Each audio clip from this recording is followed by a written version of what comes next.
Hey everyone, Anissa here, and today we are announcing the winner for the giveaway for the MAC Patrickstarrr collab for the So Fleek makeup kit. I have done 2 tutorials using this kit myself. I absolutely love it, and I decided to get an extra one so I could give it away to one of you all.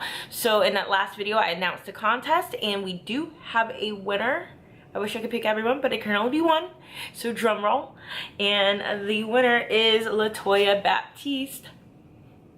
This is my computer, of course. And I use commentpicker.com to draw for it.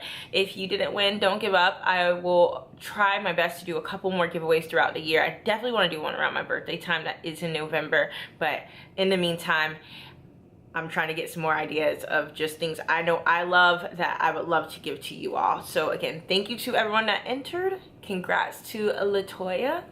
Please email me at lipstickandanissapromo@gmail.com. It's down in the description bar just so I can confirm everything with you and get you your prize.